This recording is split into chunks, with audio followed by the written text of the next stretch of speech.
Discourage किया जाता है। अब एक बात बताइए, हिंदुस्तान में सबसे अच्छा कैरियर तो प्रधानमंत्री बनने का है ना? पूछिए क्यों? कि अगर आप यूपीएससी करेंगे तो ज्यादा से ज्यादा क्या होंगे? आप पर्सनल सेक्रेटरी बनेंगे प्रधानमंत्री के। अगर आप इंजीनियर बनेंगे तो ज्यादा से ज्यादा क्या करेंगे? आप प्रधानमंत्री का ट्विटर हैंडल चलाएंगे। अगर आप बिजनेसमैन बनेंगे तो ज्यादा से ज्यादा क्या करेंगे? आप प्रधानमंत्री के पीठ पे हाथ रखेंगे। तो जब पॉलिटिक्स में इतना अच्छा कैरियर है तो पॉलिटिक्स में लोगों को डिस्करेज क्यों किया जाता है? अब इस पॉइंट को समझिए। आप में से बहुत सारे लोग क्रिकेट को देखते होंगे, वैसे भी देखिएगा क्योंकि आजकल हिंदुस्तान की पॉलिटिक्स क्रिकेट से ही डिसाइड होती है। लेकिन आप में से बहुत सारे लोगों ने जब क्रिकेट खेलना शुरू किया होगा तो यह नहीं सोचा होगा कि आप सचिन तेंदुलकर बन जाएंगे। लेकिन फिर भी आप क्रिकेट को लेकर के तो नहीं कहते हैं कि मैं ए क्रिकेट हूं, जैसे आप ए पॉलिटिकल कहते हैं। आप क्रिकेट देखते हैं, आप क्रिकेट खेलते हैं और आपको यह भी मालूम है कि क्रिकेट सबके लिए कैरियर नहीं हो सकता है, फिर भी आप उसके लिए को लेकर के निगेटिव नहीं है। लेकिन पॉलिटिक्स को लेकर के क्यों है? अब एक बात आप यहां समझ जाइए कि स्टेट के ओरिजिन को लेकर के जो डिवाइन थ्योरी है, यदि आप उसमें बिलीव नहीं करते हैं तब आपको समझना पड़ेगा कि इस पॉलिटिकल प्रोसेस को किस तरीके से डिस्टर्ब किया गया है। जैसे आप बस से जा रहे हो और कोई लड़का किसी लड़की को छेड़ रहा हो, अगर आप उसका विरोध खड़ा होकर के करेंगे तो छेड़ने वाला कहेगा नेता बनते हो, बहुत नेता बन रहे हो। अगर आपकी मां आपके साथ है तो आपकी मां आपको कहेगी तुमको क्या मतलब है, तुम्हारी बहन थोड़ी है। अब हिपोक्रेसी समझिए सोसाइटी की। सुबह जब आप स्कूल गए होंगे तो जो असेंबली हुआ होगा, जो प्रार्थना हुई होगी, उसमें आपको एक ओथ दिलवाया गया होगा, हम सब भारतीय हैं, हम सब भारतीय आपस में भाई बहन हैं, और आपस में जो भाई बहन हैं उनकी रक्षा के लिए आप खड़े हो जाइए। तो आपकी मां ही कहेगी कि नेता बन रहे हो। अब यह समझ में नहीं आता है कि ऐसा क्यों है। इसको समझिए कि जिस पॉलिटिकल सिस्टम में हम लोग रह रहे हैं उसको डेमोक्रेसी कहते हैं। अब यहां एक इंटरेस्टिंग बात समझना है। आप सारे लोग स्टूडेंट हैं, कुछ दिन के बाद आप जॉब लेने के लिए अपना सीवी बनाइएगा, तो सीवी किसी का देखिएगा ना तो ऐसा लगेगा कि आप पॉजिटिविटी से नहा लिए हैं। वो इंसान चाहे जैसा भी हो, लेकिन उस सीवी में इतनी पॉजिटिविटी होती है, इतनी मिठास होती है कि आपको पढ़ करके डायबिटीज भी हो सकता है। उसमें एक और कॉलम होता है, एक कॉलम होता है what is negative about you. ये जो what is negative about you होता है, उसमें भी जो लोग लिखता है वो भी पॉजिटिव बात ही लिखता है। इंडियन सोसाइटी की हिपोक्रेसी यहीं पे समझ में आती है। और मैं भारत को ब्लेम नहीं कर रहा हूं, मैं अपनी सोसाइटी के ऊपर सवाल इसलिए खड़ा करता हूं क्योंकि डेमोक्रेसी को जिंदा रखने के लिए सवाल पूछना बहुत जरूरी होता है। हम ये क्लेम करते हैं, जो कि फैक्ट भी है, कि हम दुनिया के सबसे यंग नेशन हैं और दुनिया की सबसे लार्जेस्ट डेमोक्रेसी है। और इस लार्जेस्ट डेमोक्रेसी में जो हमारा इलेक्टोरल प्रोसेस है, ऑल्दो वो इलेक्टोरल प्रोसेस बहुत खतरनाक है, first past the post system. और इस first past the post system में यह होता है कि मेजोरिटी की गवर्नमेंट नहीं बनती है, माइनॉरिटी की गवर्नमेंट बनती है।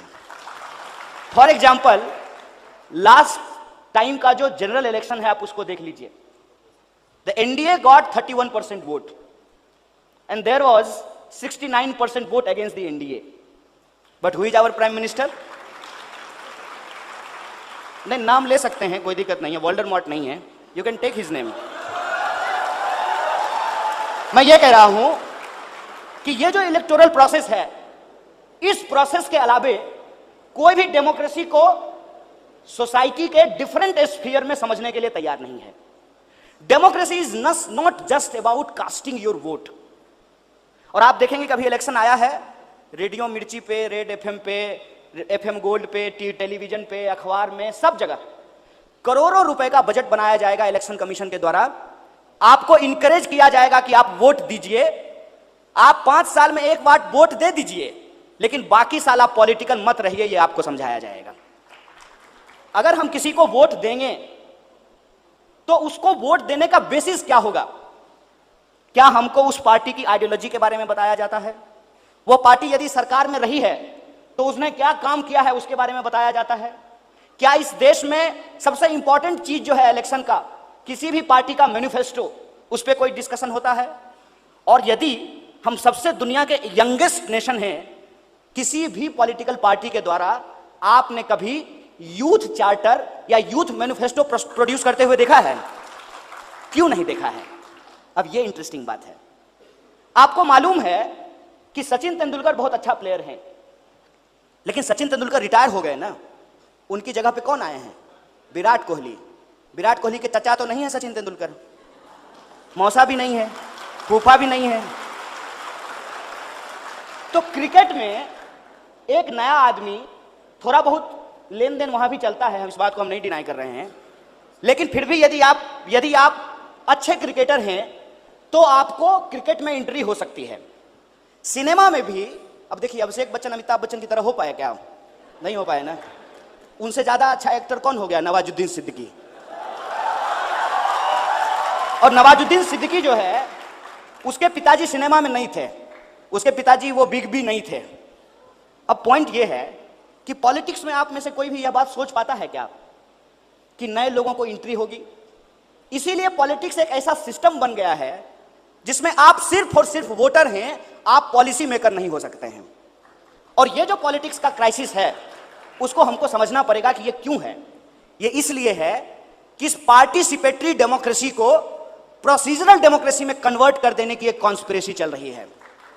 और ये जो प्रोसीजरल डेमोक्रेसी है, उसमें हम सिर्फ और सिर्फ वोट करेंगे, हम सरकार से सवाल नहीं पूछ सकते हैं, हम सिर्फ और सिर्फ पॉलिटिकल पार्टी की रैलियों में जाएंगे, हम पॉलिसी फ्रेमवर्क नहीं कर सकते हैं, हम नेताजी के लिए इनकलाब जिंदाबाद लगाएंगे, लेकिन हम पार्लियामेंट में नहीं खड़ा हो सकते हैं। यह हमारे वक्त का पॉलिटिकल क्राइसिस है। सो आई टोल्ड यू कि यूथ होने का क्या मतलब है। यूथ होने का मतलब यह है कि आपको आपके आसपास में जो चीजें घट रही है उससे आपको फर्क पड़ना चाहिए। और जब आपको फर्क पड़ता है तो आपको अपने जैसे लोगों से बातचीत करना चाहिए। That is the communication, the basic point of democracy. और दूसरा, जब हमारे जैसे लोग हमको मिलना शुरू हो जाएं तो हमको उनके साथ कोलैबोरेट करना चाहिए। एंड थर्ड थिंग, कि जितने भी so called quote end quote truth हैं, उस ट्रुथ को हमको चैलेंज करना चाहिए, क्योंकि नॉलेज का मतलब होता है the process of learning and unlearning. Learning और अनलर्निंग का जो ये प्रोसेस है, इस प्रोसेस में आपको समझ में आएगा कि हिंदुस्तान, भारत सिर्फ और सिर्फ दिल्ली में नहीं बसती है, त्रिवेंद्रम में भी है भारत, नॉर्थ ईस्ट में भी है भारत, कश्मीर में भी है भारत, और कन्याकुमारी में भी है भारत। और इस डाइवर्सिटी को आज खत्म करने की कोशिश की जा रही है।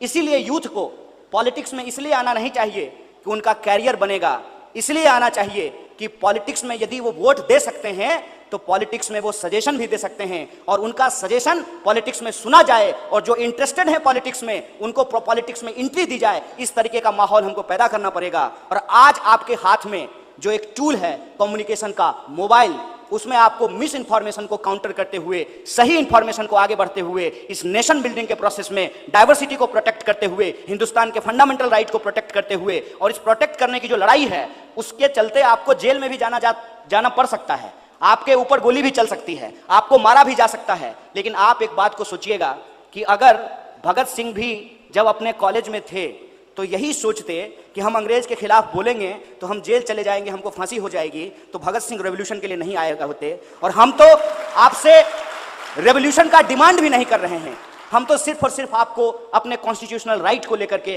अवेयर होने के लिए, कॉन्स्टिट्यूशनलिज्म को आगे बढ़ाने के लिए और कॉन्स्टिट्यूशनल फ्रेमवर्क के अंतर्गत डेमोक्रेसी को स्ट्रेंथन करने की बात कर रहे हैं। इसीलिए आप सब लोग इस स्टूडेंट पार्लियामेंट में शामिल हुए हैं। मैं आपका तहे दिल से शुक्रिया अदा करता हूं और ऑर्गेनाइजर को शुक्रिया कहते हुए अपनी बात को खत्म करता हूं। शुक्रिया, इनकलाब जिंदाबाद। आजादी स्लोगन बता देंगे, लेकिन ये बता दीजिए, ठंडा मतलब क्या होता है? Coca Cola.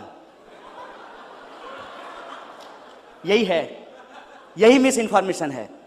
और ये मिस इन्फॉर्मेशन जो मार्केट का है वो आपके सोचने की डाइवर्सिटी को खत्म करता है। जो बाहर से आए हैं, त्रिवेंद्रम जाइएगा और वहाँ रेडी पटरी की दुकान पे पूछिएगा कि आपके यहाँ ठंडा मतलब क्या होता है, तो वो आपको यहाँ का कोई लोकल पेय पदार्थ पिलाएंगे, आपको पीने की चीज़ देंगे। हिंदुस्तान में आज की मार्केट इस देश की डाइवर्सिटी को ख़त्म कर रहा है, और डाइवर्सिटी को ख़त्म करने का आलम यह है कि जो पॉलिटिकल नारा आज़ादी के दौरान लगाया गया था, जिसका एक सिग्निफिकेंस था, उस नारे को जब दोबारा हिंदुस्तान में लगाया गया तो उन नारों को एंटी नेशनल कहा गया। और मज़ेदार बात यह है कि जब ये नारा पॉपुलर हो गया तो कांग्रेस भी आज़ादी का नारा लगा रही है, बीजेपी भी आज़ादी का नारा लगा रही है, यात्रा.com भी आज़ादी का नारा लगा रही है। और इंटरेस्टिंग बात मैं आपको बताऊं, अभी एयरटेल ने कहा है कि 350 में लीजिए 1 साल की आज़ादी। अब आपको तय करना है कि आपको कौन सी आज़ादी चाहिए। मैं समझता हूं कि आज़ाद देश में जो हमारे प्रॉब्लम्स हैं, उस प्रॉब्लम्स से हमको आज़ादी चाहिए, देश से नहीं, देश में आज़ादी चाहिए। आपको चाहिए कि नहीं चाहिए?